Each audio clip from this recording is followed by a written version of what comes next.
Okay,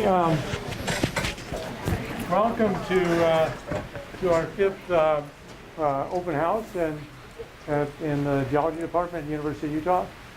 We've got a little bit of a glitch with the video feed. We'd hope to be able to have it working in another room, but the sound isn't working so well in that other room, so we're trying to squeeze more people in here than we usually do. So it's my great pleasure to introduce today's speaker, which is Gabe Bowen. Gabe has been on the faculty here since 2012, and he did his PhD earlier at UC Santa Cruz, and even before that he did a bachelor's degree, and even before that I think he went to high school and grade school and all those kind of things. I did indeed. So he's done all of those, and Gabe is. So Gabe is going to give tonight's presentation, and what we like to do in these open houses is have a talk by one of our faculty about the sort of things that the department is doing at the University of Utah. So with that, I'm going to just turn it over to Gabe and not take any more of his time, and he's going to tell you about how he uses isotopes to learn about all sorts of wonderful things. Okay, thank you, Turi. And it's super fun to be here. Thank you all for being here and for working with us through the glitches and things. We'll try to get as many people in here as we can. And I'm not ignoring you or like listening to music up here. I've got these in because apparently they tell me maybe people can hear me in another room if I have them in my ears. So try to accommodate everybody. I am super excited to talk to you today about some of the research that we're doing in the spatial group here at the University of Utah. Some of you have had a little introduction to it outside already, and that'll come back later in the talk. I'm going to show you some data that we've collected here in the last hour just out here in the atrium. So that'll be exciting. Last minute, fresh science, the most recent stuff. But I want to start by pointing out my title. And when I gave this title, several people said, huh, what? What are you talking about? What are you planning to talk about?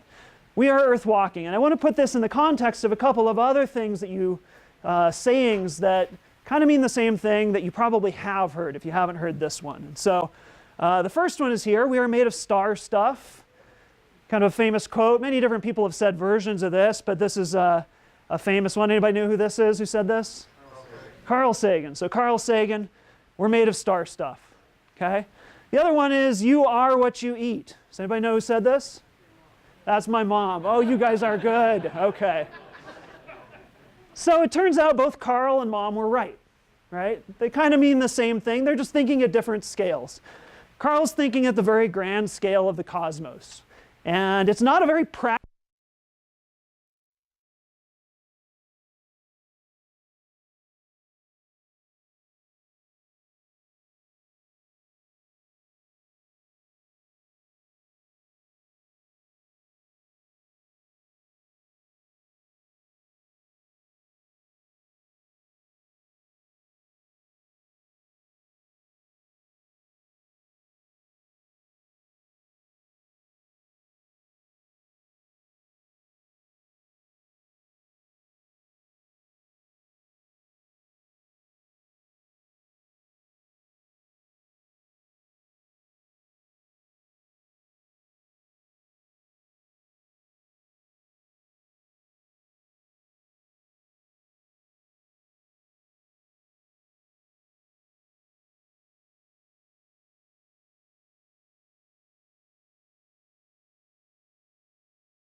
live large populations of animals now. It's basically become an inadvertent wildlife preserve.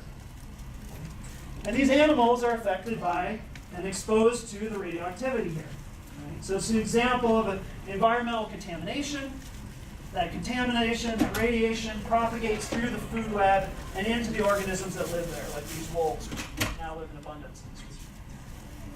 Something closer to home and maybe more familiar in our popular press recently is the water crisis in Flint.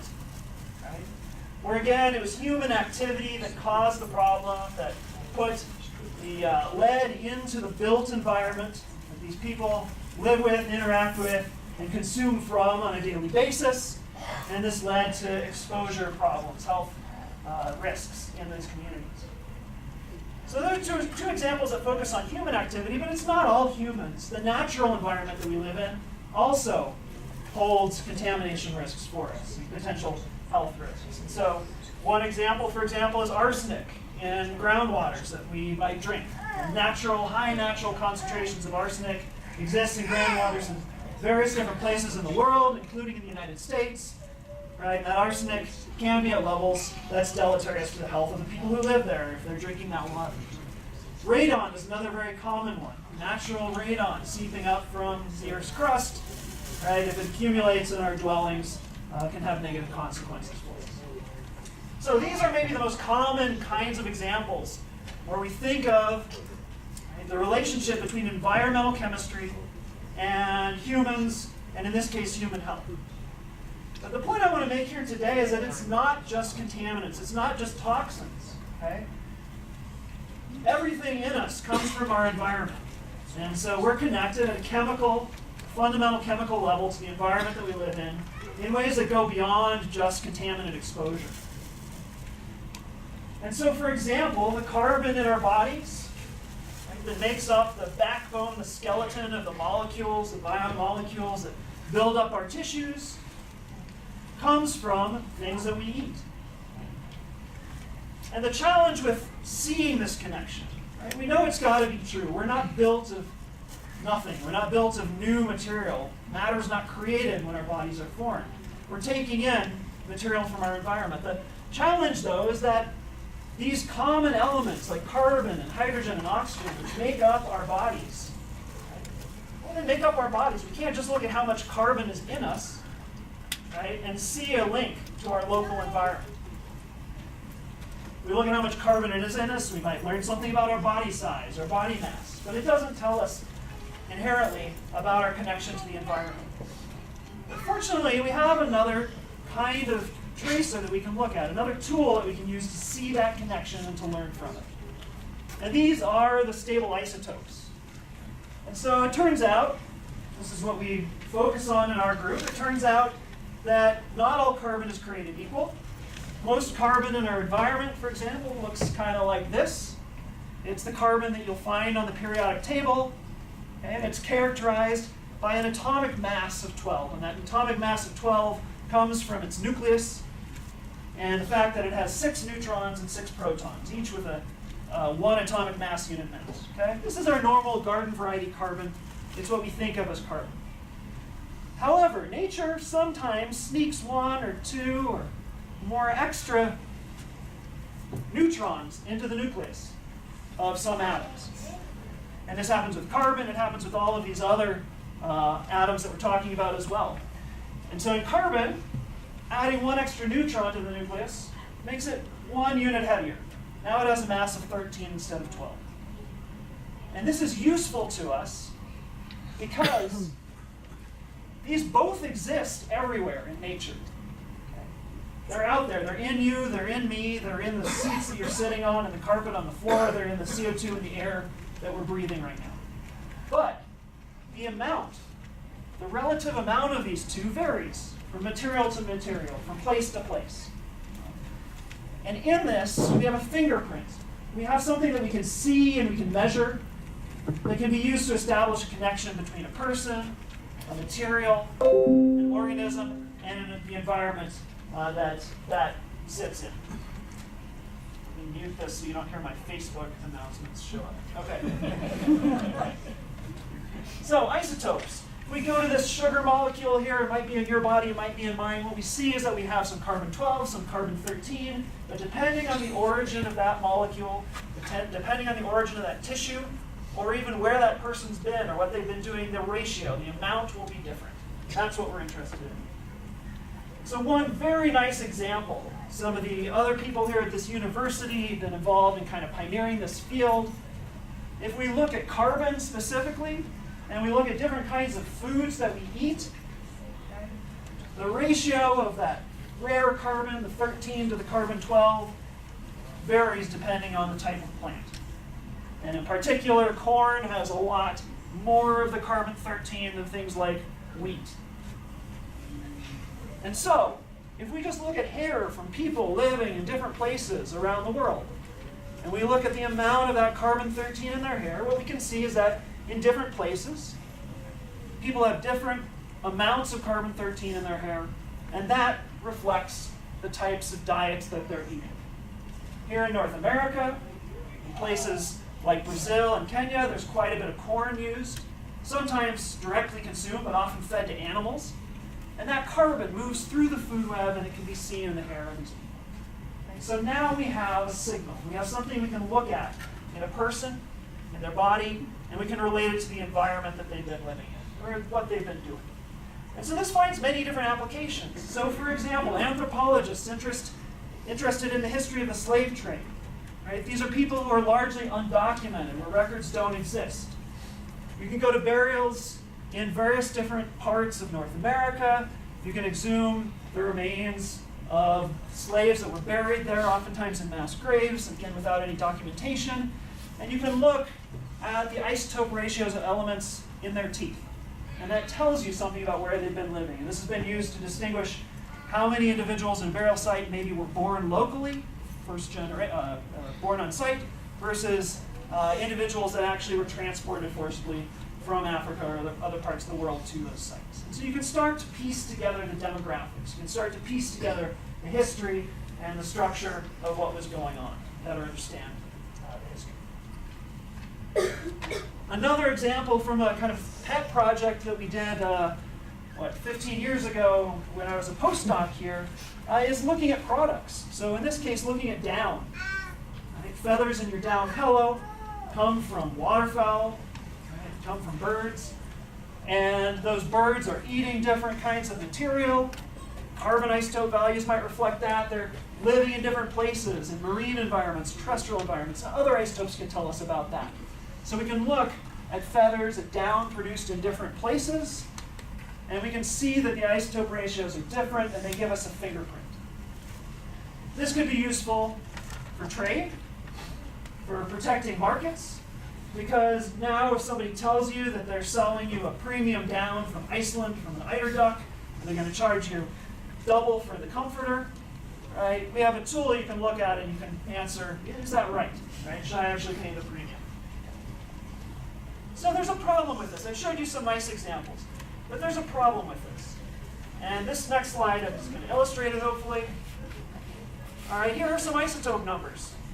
What do they mean? These are isotope numbers we might have measured on your breath outside, and we told you that we could tell you something about where you came from based on those numbers.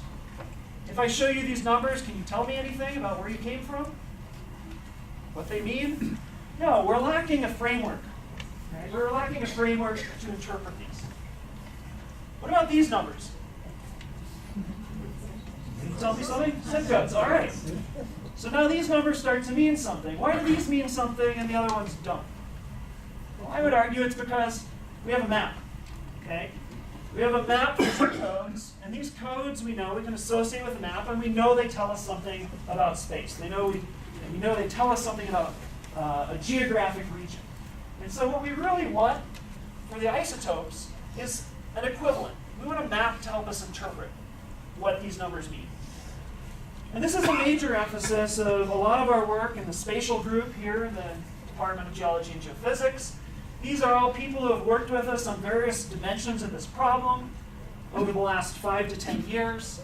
Graduate students, undergraduate students, postdocs, researchers who come through and spend a year or two working with us as technicians in the lab. In one case, even a computer game designer helped us design some apps to help kind of collect the data that we use in some of these projects.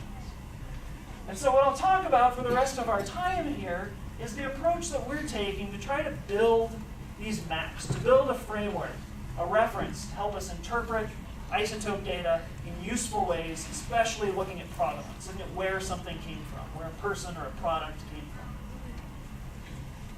And our approach has two components, really. The first is data. It starts with going out and looking in the environment and collecting samples and making measurements that characterize what the isotope values look like at a place, at a time, in a particular material. And that's the starting point. And then I'll talk a little bit about models. So models are how we interpret this, how we put these samples that we take at different places and times together, and we draw meaning from them. So first, data. Our data work has a number of different dimensions to it.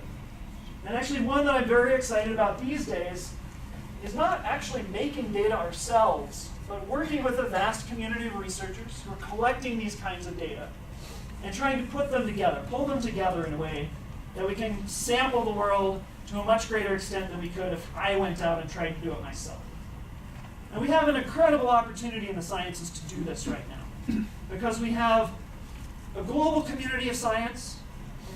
We have connections that we've not ever had before in terms of our ability to communicate and build networks and draw together for kind of common purposes. And the work that I'll talk about through the rest of this talk is really focused on water, because water and the isotope ratios of water, the elements in water, hydrogen and oxygen, turn out to tell us a whole lot about geographic origin. And for water, we're starting to pull together global networks of isotope samples. And you can see some parts of the world are much better sampled than others.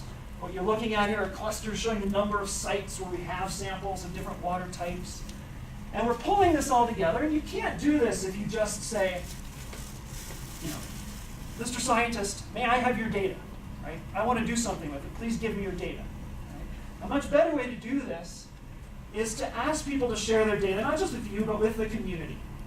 And so what we're pushing forward here is an open data initiative.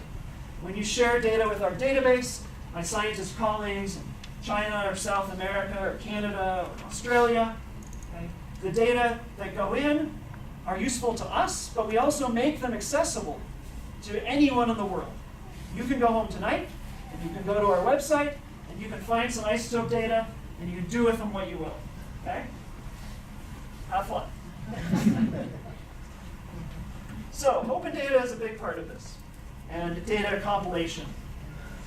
But we also are going out and we're doing sampling ourselves. Right? We're getting out there and we're collecting the samples that we think are important and necessary to fill the gaps, to do the work that we want to do. And one of the things that we've pioneered, I would say in the last 5 to 10 years, is really focusing in on looking at human, at managed water systems, looking at water in cities, in the places where people live.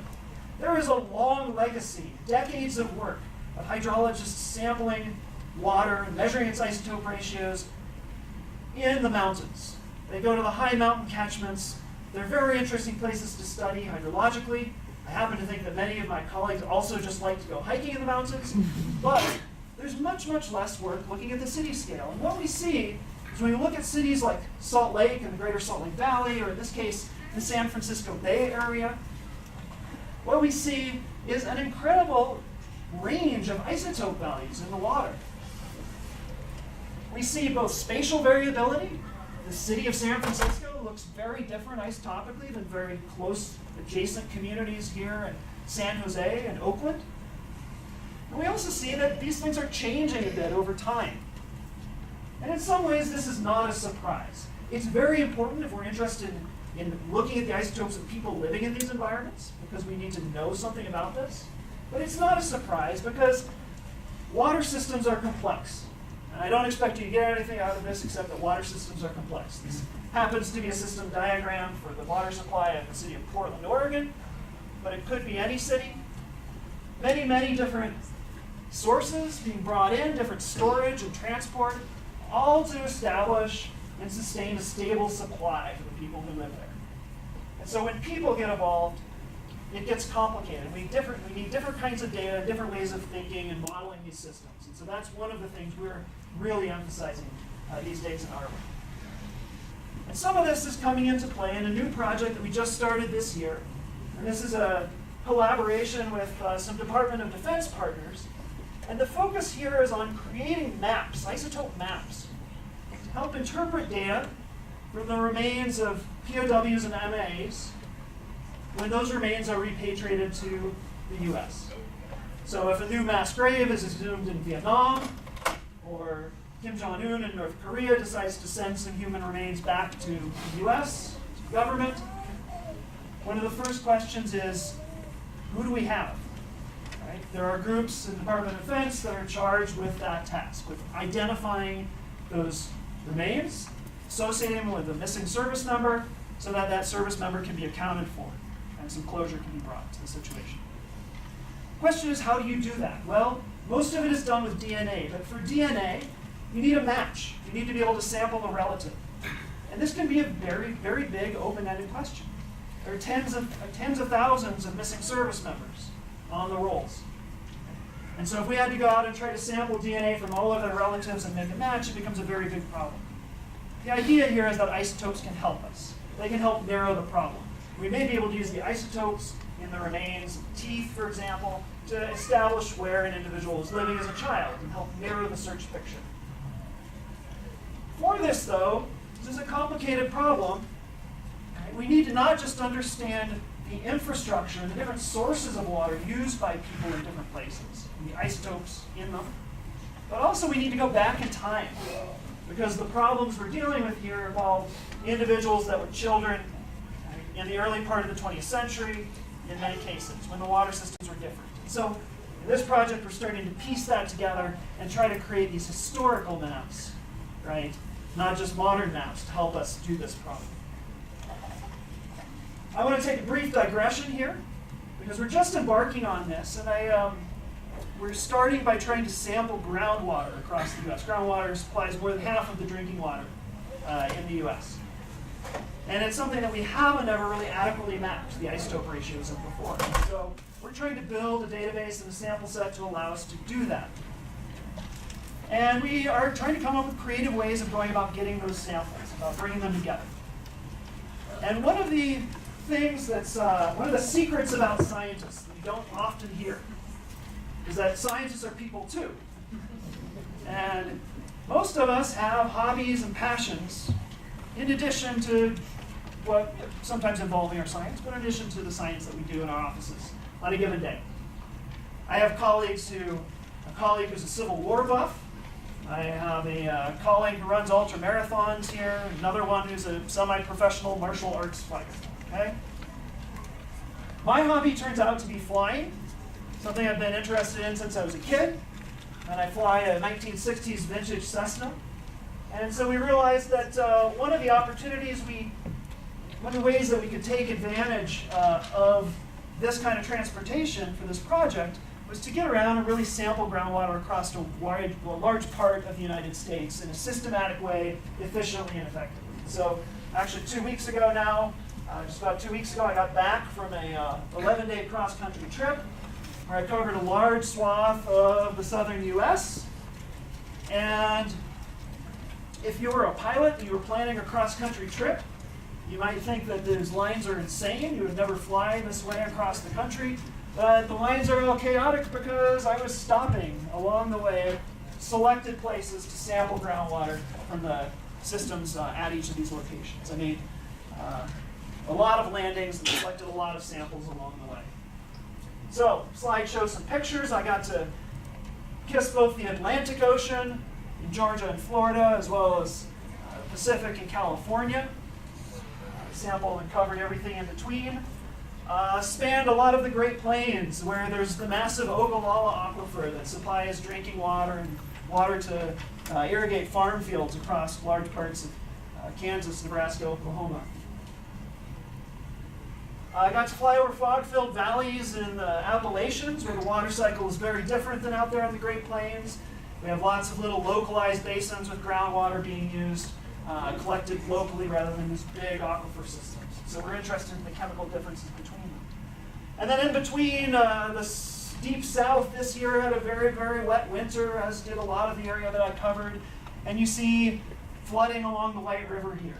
Okay? And so in these systems, we have lots of active surface water, in some cases being used, but in many cases, this surface water is not fit for drinking. And so people are still using groundwater. We were able to sample along the way based on what they were extracting and consuming.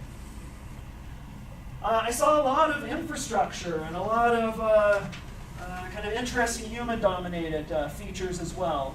The shale boom is in full effect in the southern Great Plains. This is Oklahoma flying over a bunch of storage tanks there associated with fracking and shale oil. I ran into a random field in the middle of the woods in southern Mississippi where China Airlines, China Eastern and Vietnam Airlines had parked a bunch of 777 jumbo jets. Right? These are sitting out there rusting and being consumed and cannibalized at the end of their life for parts.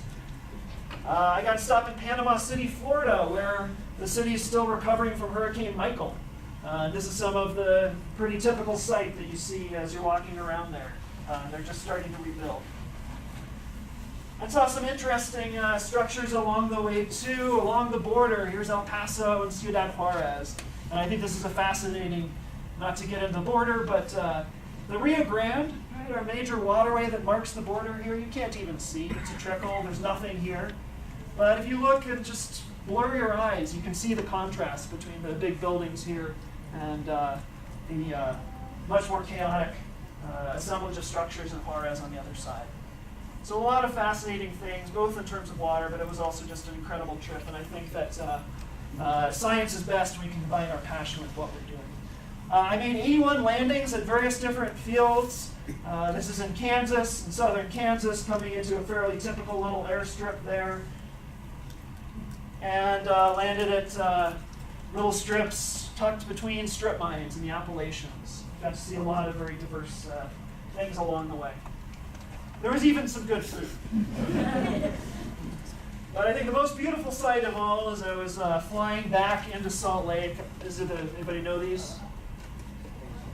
These are the dune fields down by Delta, Utah. I never get enough of these flying over them, and I happened to catch them as the sun was setting behind them in a beautiful way. All in all, collected 82 samples. And these samples are important because they come from these hand-selected sites.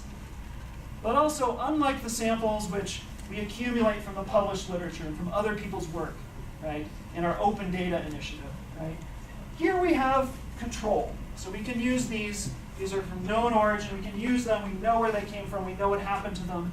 And we can do various different things with them. So we'll be measuring isotope ratios of hydrogen and oxygen on these waters, but also we'll be looking at isotope ratios of strontium and other elements that have complementary utility in this project.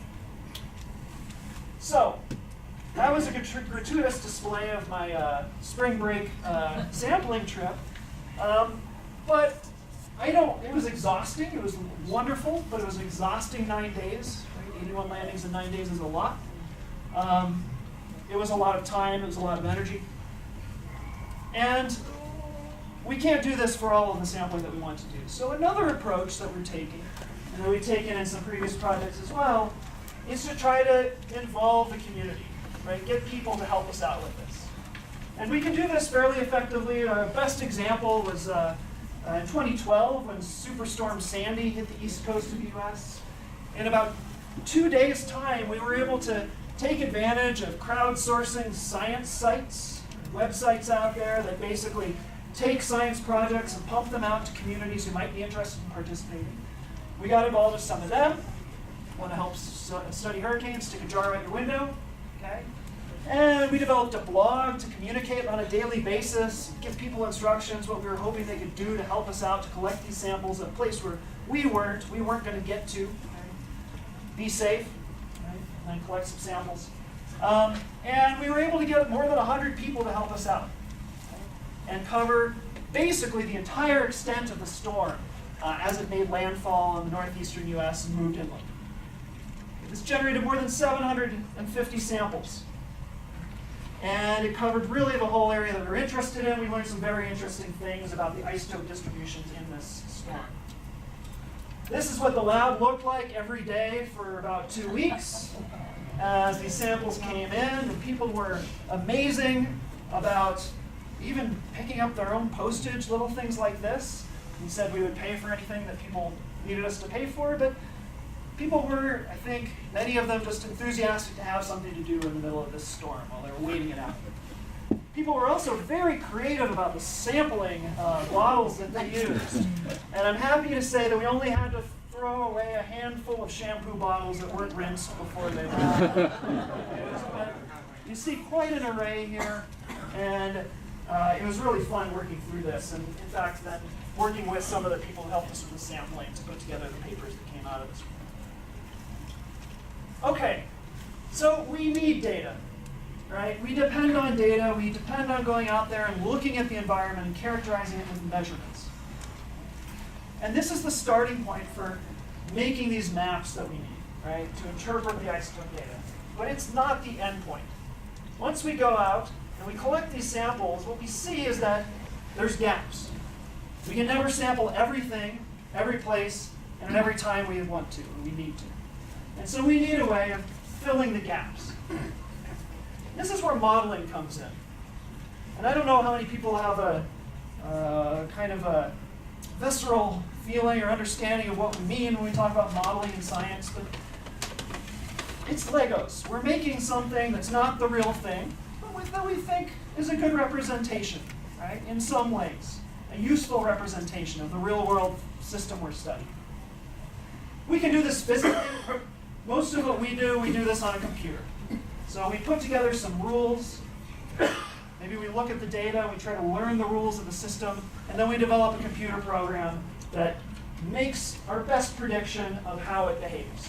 And modeling does two things for us. One is it lets us make predictions, and the other is that it lets us experiment with the model in ways that we can't do in the real world, and test ideas. So we'll look at both of those here. First, predictions. So here are some of our data, water data collected across the US. Okay. What we ultimately want to do, we want to take these data that are point samples or collected at a place in time, and we want to turn them into something like this that represents our best estimate of what we would see if we went anywhere, at any place, anytime. And so that process involves modeling. And the modeling work that we've done builds from the data, and it looks at the spatial relationships in the data. And it basically, if we want to predict here in Salt Lake City, and we don't have a measurement here in Salt Lake City, we look at the surrounding area. And we say, what do things look like in the surrounding area? And we typically start with precipitation, because it turns out a lot of the variability in the isotopes of water starts with precipitation. It's related to processes in the atmosphere that sort the isotopes as water is evaporated off the ocean and blown onto the continents by winds, and then rained out of the air in snow or rain and storms. These processes sort the isotopes, and they give us these big scale patterns in precipitation isotope ratios, where if we're close to the ocean, we tend to have more of the heavy isotopes, and if we're far from the ocean, or we've lost a lot of water from the air before it gets there, dry areas, high areas like this, we tend to have less. I like to think of the heavy isotopes, hydrogen-2, the oxygen-18, carbon-13. They're just a little more lethargic. They're heavier. They don't move as fast. They don't move as well. Okay? And so it's harder for them to get in here. Okay? And so these processes are sorting the isotopes for us and creating these patterns. And so for precipitation, we start with the data. And we look at the patterns in the data, and we use a statistical model to look at the patterns in the data and make predictions. But then we're interested in things other than precipitation. Right? If we're studying humans, I don't know about you, but when I need a drink, I don't go wait for it to rain and collect it in my mouth. I am drinking from a tap, and that water's coming from some resource in the environment.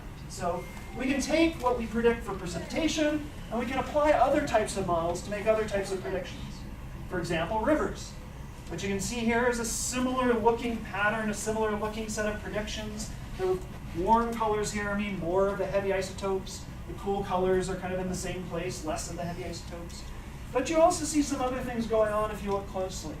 So for example, the Missouri River and some of the major rivers that drain the mountains, mountainous region here, are carrying water with not very much of the heavy isotopes to places where there's more. So we start to see the hydrological processes, and these are now processes that are embedded in our models. We're modeling the flow of water through these systems. One step further is tap water. This is our current tap water map, and this is ultimately the basis for what we were running out there in the lobby. Okay, this is the map we were using to interpret your data.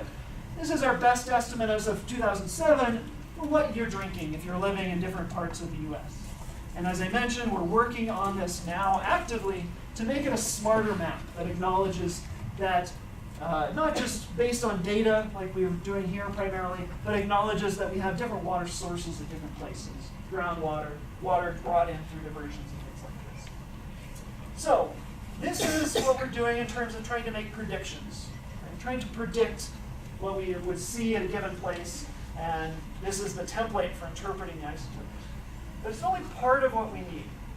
The other part is related to understanding if we make a measurement on a person, on a tooth, on your breath, on a product, anything else, what other things do we need to know in order to place it on that map? Okay? In order to do the best job we can of interpreting your data in the context of that map. And a lot of this comes down to choice. It comes down to behavior. Particularly when we're talking about animals, people, we have a lot of choice. Right? You can pick which cereal you want.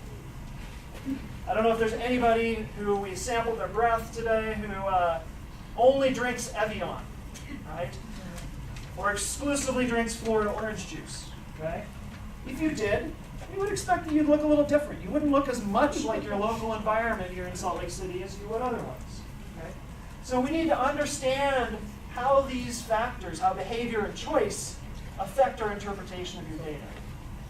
And that's hard to do by going out and sampling. We can do some sampling, we can create a study, right, and go out and try to sample people with different behavior patterns, but it's a lot easier to do this with a model. Right? We can ask what ifs. We can put together a model that says, how do isotopes come into our bodies? How are they recorded in our hair or our teeth, fingernails? Okay? And what would be the implication if you chose Cheerios versus Chex, right? Or if you drank Florida orange juice versus Salt Lake City tap water. We happen to be doing this right now, mostly focusing on birds, not people.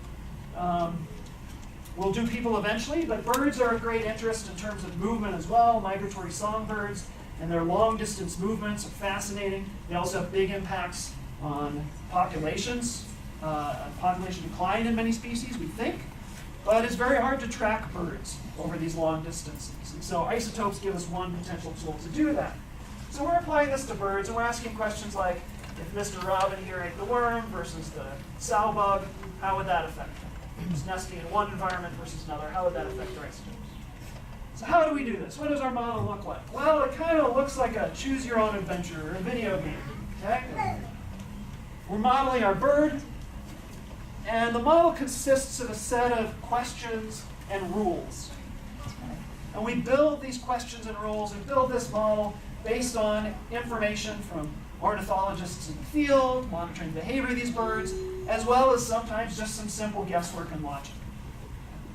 So here's an example. If we have a bird, one question we might ask is that bird going to move? Right? It's at a given place on the landscape, is it going to go somewhere else? What would cause a bird to move? Well, perhaps it's got a nesting cycle, a diurnal cycle, where it returns to its nest at night. Okay? And so the first question you might ask is it day or night? And depending on the answer to that, the chance, if it's nighttime and it's not home, chances are pretty good it's going to go home. Okay? If it's daytime, well, what would cause it to move? Maybe if it's hungry or thirsty and it can't find the food or the water it needs where it is, that would give it incentive to move. And so we put together these sets of rules, and it allows us to experiment with the behavior of an organism and how that might affect its isotopes. And so here's an example of an angry bird migrating through the environment. This happens to be Red Butte Creek, just upstream from the campus here. And what you can see are 3 different kinds of habitats that we've mapped in this environment, a dry slope, an oak scrub habitat, a grassy meadow habitat, and then a fairly closed canopy riparian zone where we have trees and abundant water. And you can see this bird, it started at a spot right about here, which was its nest site, and it's moving around in the environment based on these rules. And as it does so, it's eating, it's drinking, it's taking in isotopes from its environment. And what we're asking is for this particular bird, how does that affect the isotope values? And we would see it as tissues. You get the feathers, the breath. And that's going to depend a little bit on where it moves, on how it assimilates those resources, what it consumes, where, and also on how the isotope values vary in the environment, the map that we start from. And here's an example of output. These are 4 different experiments, all run using a bunch of these birds and seeing how they vary. The thing I want to draw your eye to here, the different bars, different colors, show birds that have nest sites near the river in the riparian zone, in the meadow zone, or out in the slope, the dry slope. And so what we're predicting here is that the isotope values of hydrogen in the feathers of these birds are going to vary a lot depending just on where they're nesting. Because where they've chosen to nest controls where they start moving from as they start to forage, and it controls the types of resources that they have access to. Ultimately, that shows up in the feathers. So, behavior is important. Decisions, choices that individuals make are important. And in the community that's pursued these kinds of applications, this has largely been overlooked because we just don't know enough about it. But it's important. And so I want to emphasize one more time here that it's important by showing you some data from the lobby. Okay? And again, this is risky science. I didn't know what we were going to see. There's a plots made on literally 2 minutes before I started talking.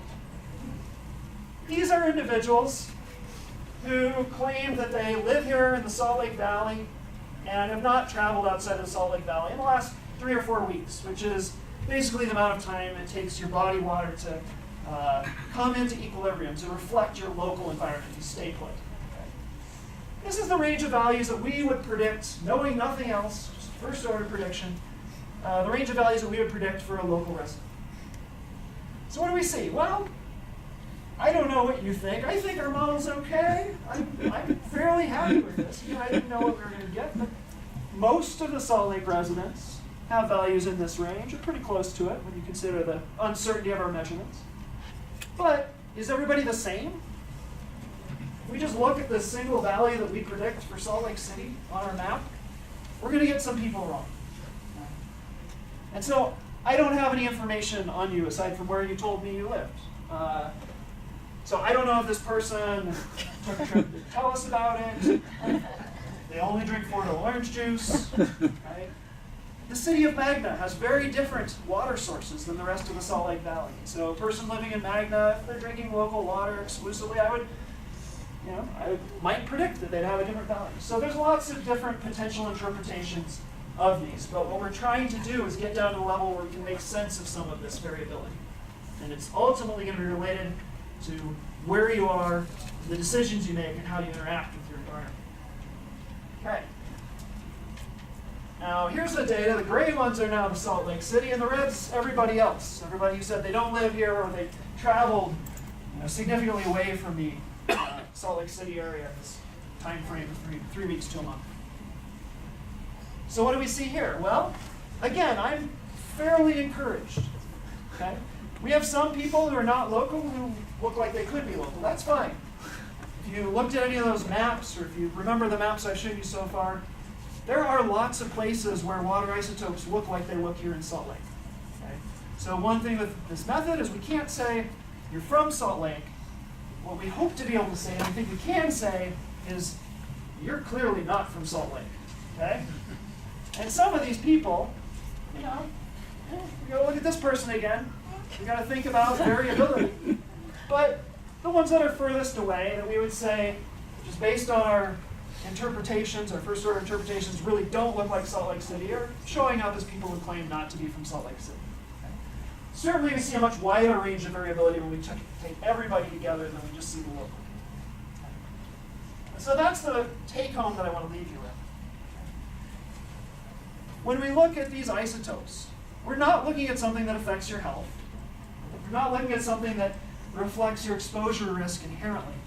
But what we're seeing is that the fundamental elements, the atoms that make up our body, that are our bodies, right, can be linked back to the environment that we live in. And I think beyond all of its practical applications, right, potential uses in forensic science, or potentially medicine or what have you, right, the practical things that Mom might have cared about, right, this also has some Carl Sagan level jive to it. So we can look at these elements and we can see that they reflect the environment that we live in, that we are the earth, right, around us. And I think it should make us think in a place like Salt Lake City, really how closely and intimately tied we are as people living here to the elemental cycling, to the environments and their health, right, in this very diverse habitat that we live in. Everything from the mountain snow that ultimately gives us our water, right, to the wetlands that affect potentially dust deposition in the city, and poor air events, to the smog that we have here collecting in the valley. Right? We are earth walking, and we should be thinking about, we can see it in the isotopes, and I think it just helps reinforce, helps us see that we should be thinking about and need to be thinking about the health of the environments that we live in, because that's who we are. All right, thank you.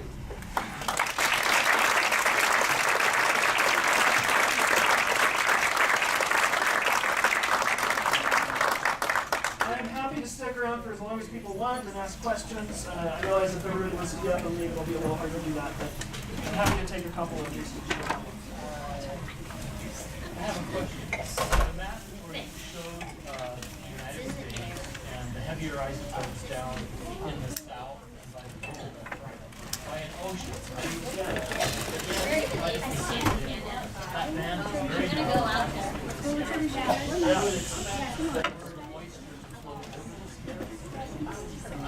Yeah, that's a great question. So the question is, why is the Gulf Coast region of these maps different than what you see in the Pacific?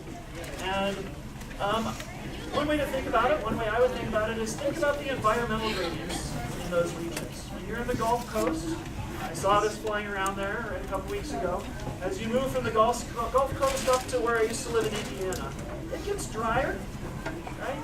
But not really quickly, right? It's a flat plain, and water is fairly efficiently transported, right? Air currents that move it up through the Midwest and Great Plains. In contrast, if you look at what's happening along the West Coast, we have storms that move off the Pacific, and as they get to the continent, the first thing they encounter is a big mountain range. When you push air up and over a mountain range, you make rain. And so that process means that we've got big rain shadows. You don't have to go very far inland from the California coast. You just have to go to Nevada, to eastern Washington, right? And you find very, very dry environments. So really what the issue is that as that moisture from the Pacific moves onto the continent, it leaves a lot of the heavy isotopes behind due to traversing the mountain ranges. Question? One or two more, I guess, and then I'll be around so people can talk. Yes? For your POW study, do you foresee any ethics issues or angry family members? That's an interesting question. So for the POW study, do we foresee any ethics issues or angry family members? So I can punt on this and say that we're not actually measuring the remains. The DoD has its own agency that does that. And so we're not dealing with that part of it. What we're trying to do is provide them tools to help them do this. That being said, I think largely, families that have a service member that's been missing for a long time accounted for are pretty happy when it happens. It's closure for them, right? And so in general, I think the perception of what's going on is that this is a valuable thing, an important thing, and something that makes people, everybody would like closure, but when it does happen, people are pretty positive about it. Yeah. Yeah, your students and postdocs out there who are taking the measurements were telling us that it takes about 3 weeks for adjustments in these isotope values. Why is that? Well, so why is that? Why does it take 3 weeks for your body to adjust if you move, right? Why not So 2 days and why not 3 months? yeah, great. So if you think about your body, it's full of water, right? We're 70% water, about the same as the surface of the Earth. And as you're drinking water, as you're ingesting food, you're constantly replacing that water, you're flushing some of it out. But it doesn't happen all at once, right? It's kind of like, I'm trying to think of an analogy that's not gross. I think of a toilet flushing, okay? You're washing away the waste, okay? Dilution is the solution. But what we're doing in our bodies is the same thing. It takes time for that flux. And so it turns out that at the rate water moves through our bodies and the size of the pool of water that's in our bodies, it works out to 3 to 4 weeks before we kind of fully flush out what's in there and come to equilibrium with our new environment, reflect our new environment. Yeah, on your epic spring break flyabout, on your 81 landings, where were you actually getting the water that you filled the bottles with? Yeah, great question. So on the spring break flyabout, where did I actually get the water? Boy, I thought about this a lot. I had all these great ideas about hooking up with local utilities, and I had a mayor in Missouri who offered to drive me around to all of their wells. In the end, it was all I could do just to get in and out of the airports. But it turns out that a lot of these airfields, particularly in small towns, have their own on-site groundwater wells that provide them with water.